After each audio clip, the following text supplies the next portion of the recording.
sex, Butt, Clitoris, dildos, sex, testicles, naked, intercourse, sex, labios, boobs, no nipple, penis. not a big deal. So my name is Dr. Daphne Secre. Jenny Corvez. Kenya. Angelique Sanabria. Yusra Amin.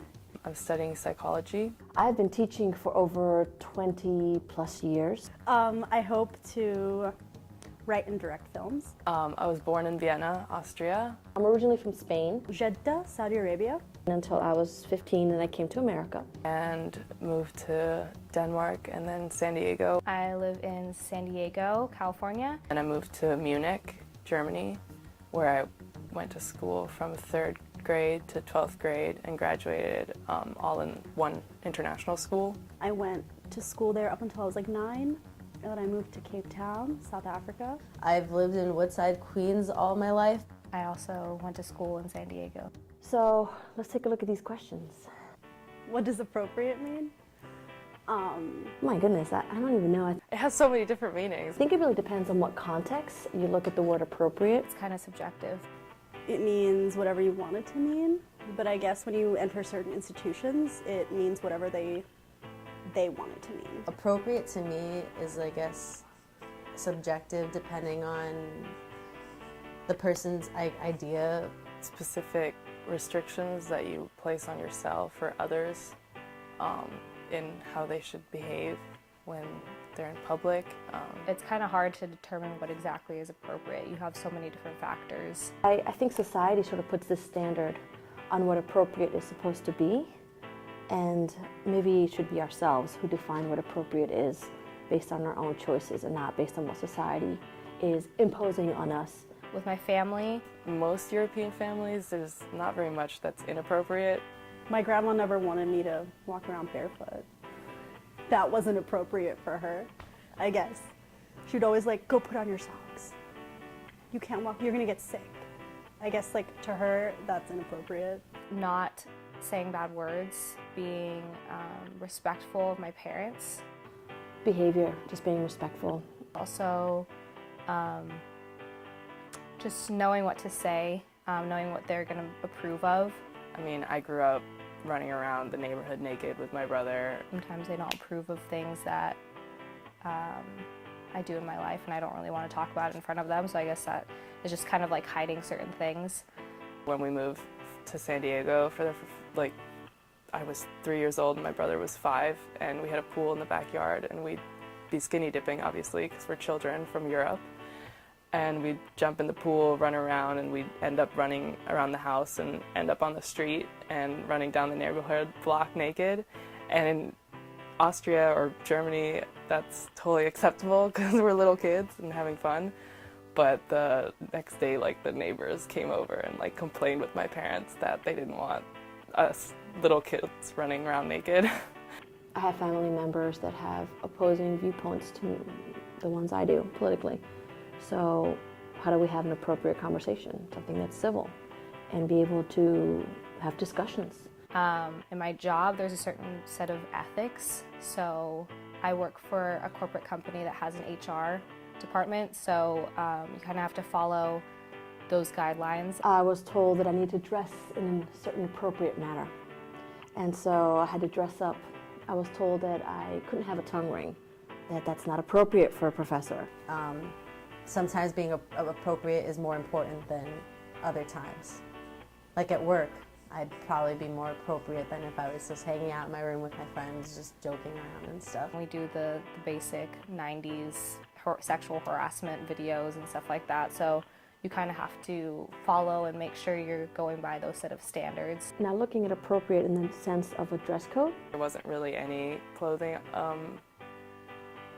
limit or restrictions. No, I did not have a dress code in school growing up. I've never ever gone to a school where you didn't have to wear a uniform. we got to dress however we wanted to, so there was no real dress code there. Thank God, because I did not want one. And then I came to America, and then I had to have a dress code because I was at boarding school. We did in high school. They were really, really strict. You weren't allowed to wear nail polish, you weren't allowed to wear jewelry, you could only wear earrings if they were in the bottom piercings. I was like fuck the dress code. Like, I didn't understand, like, why do we have a dress code? Like, why is this being imposed on us? Like, I should be able to dress and wear whatever I want. Sometimes I wished I had a uniform, but that was just because of practicality. I didn't like having to get up and choose what I wore. As an adult, I understood why the dress code was so important. I understood that it created a neutrality. I don't know, I guess it's great in a sense that everyone's on equal footing. When was I educated on sex? Sex. So if we're going to talk about sex, Regarding sex education, I think it was 5th grade. 6th or 7th grade. I guess the first time for me was with my parents, and they took me and my brother and sat us down and was like, we're gonna have the talk. And me and my brother, I think, may have been a little too young because we didn't want to hear it, and we were like, la la la la la, and they were printing out pictures, and it was not cool. I think we learned in like 5th grade, 6th grade. But really, really educated was my junior year of high school in health class. We did our first sex ed video, and then, let's see, I think I took a sex ed class junior high and then another one in high school. They didn't really cover much more than reproductive organs. You know what? They kind of just brushed the surface. She taught us how to put a condom on, and just talked about STDs and stuff. It was always fun because you walk into the room and there's this box of dildos on the table, and you walk in, you grab your own dildo, and some of them had like a little suction cup on the bottom so you could stick it onto the table and they would like wave back and forth. And then you would get a condom, and the teacher would be like, now be careful when you're opening it, don't use your teeth, you don't want to rip it, and take it out, and you like hold the little nozzle at the top and make sure it's the right way and it's not inside out, and then you like roll it onto the dildo. And the boys and the girls were separated. We weren't together. We were taught how to put on a condom, I guess, and then we were shown pads. But I'd already had my period at that point, so I was like, this is ridiculous. I feel like it was probably a 50-50 split at that point of like who already had gotten their period and who didn't. So it was like, this is a pad, and this is how it soaks up liquid, and this is a tampon, and they put it in like a cup of water and you could see how big it gets. Okay, that was an exaggeration, but like this big. I just remember it being so stupid that they kept us separate, because obviously like the questions the boys had would have been relevant to us and the other way around, because like you don't know. At that age, I mean, I didn't know like specifics. You know, I assumed that when I watch TV shows like Friends, when they'd be like, oh, the night of 5 times, like I didn't understand like how sex began and how it ended. And then I think you got back together with the boys when we learned about more scientifically what is the vagina and what is the penis, and you talk like the first half about like the different like labias and where's the clitoris and whatever, and then you talk about the penis and the testicles and scrotum, and trying to think of all the science words. One thing that they said was women only bleed about a tablespoon of blood per month. And I was like sitting there being like, are you serious? That's not physically possible. Like, I have been present like for the past, like it must have been a year that I'd had my period at that point. But I was like, that's not possible. Like, it has to be so much more. But my mom and my parents were always really open about talking about that stuff, mainly just my mom. My mom was very open about sex with me, but I remember really, really distinctly before I had sex ed, I was in a science class and I was studying for my test, and my mom was like quizzing me, and I kept saying orgasm instead of organism.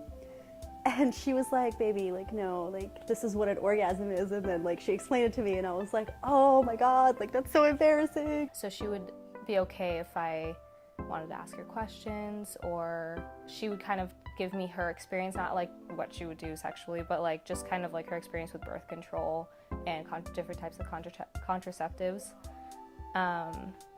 So that was really important to me, that she was really open. The only thing that ever really taught me about what sex was porn. And And I think that as like a curious teen, that's kind of bound to happen. My dad taught me about birth control. My dad taught me about my period. I could talk about my dad about these things. Like even till today, like I can call my dad if I'm upset. Sometimes I'll be like, "Are you getting your period?" And I'm like, "Oh, shut up." You know, like that's so Spain. That's not America. And it's so normal to be able to have those conversations with your family in Spain, and it's not a big deal. Very few people were having sex before the age of 17. I find it so fascinating that even though we're a country that's so open, so many of us don't lose our virginity till we're 18, 19, 20. Like we find it very personal. So even though we're being bombarded by sex and images and boobs, and it's still very personal.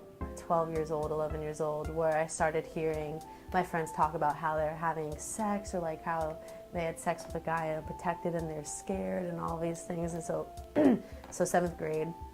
A bunch of people probably lost it when they were like 17, I would say. I want to say it was later than most. I want to say like towards the end of high school. You started hearing some stories. But again, very minimal. A lot of people were like couples. We know to wait until we're ready, and there's not this pressure of having sex and losing your virginity and getting it over with or whatever. It's uncool because you're a virgin or you're a prude now or whatever. Were there teen pregnancies? Yeah, I'll never forget my first experience with that. It was freshman year of high school, and my friend Gretchel, she had a boyfriend. She was seeing a guy, but this is freshman year. Actually, she was a little bit older. I think she was 15 or 16.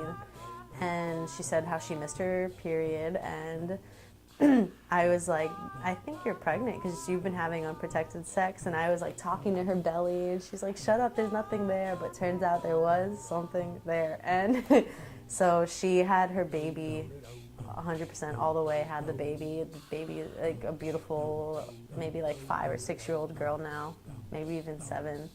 But she's not the only one. I've had, I want to say maybe at least maybe a little bit more than a handful of friends who have gone through teen pregnancies in high school. There was one girl in high school who got pregnant, but I think it was not a positive situation, because I remember they took her like grade by grade, and they like sat us down, and they were in the hall, and they were like, by the way, like this happened, and we just want you all to be respectful of her, and just please don't bother her, and don't ask her any questions, basically, which I thought was like great. It was sort of like respect her decision to keep her baby. There were no teen pregnancies that I knew of at our school. There were a few teen pregnancies at my school. Unprotected sex was like, that's like the stupidest thing I've ever heard of, and no one would ever think of to do that. I grew up in a society where it's just boobs, but not a big deal. I come to America and it's like, God forbid, I show a nipple. Oh my goodness, how dare I? So did I see a difference between sex talk in the US and Spain? Holy schmolies did I. Spain is like so open, it's like, wow. And then I come to America and it's so repressed, and I was like, oh, no, I couldn't even say the things I wanted to say, and if I did, I'd be considered a flirt, and if I didn't, and the whole irony of it all is that like, I was a virgin until college. I was a virgin until I was like 18. I had to learn that thin line between people that were open and wanted to talk about it, or people that weren't comfortable talking about sex. So I think the main difference was in Europe, you would just do it. You would just talk. Like, there wasn't this restriction. And I mean, even if they're like kids on the table, like you could still talk about sex, because at this point they probably have been educated. They'll squirm and be like, ew, that's nasty. But they'll know what you're talking about, and it won't be like a birds and the bees situation, or the bird that brings the babies. Like, I don't know. No one believed that where I was from. It wasn't really helpful at all. And I don't know if, sometimes I wonder if any education on sex would be helpful at all, because behind the classroom, we're dumb kids at that age. Well, you guys preach abstinence, which is stupid, because people are still going to have sex anyway, and you can preach abstinence, but with safe sex education. That was like the biggest cultural shock, maybe, that like there's certain topics that you don't talk about. Like, why? Because it makes you uncomfortable, but you still have to talk about them. You have to, like, how are you supposed to learn if you can't ask questions? So. Let me know whenever you're ready. But I completely lost my train of thought. Cool. And I looked at the camera a couple times. I couldn't avoid it. Awesome.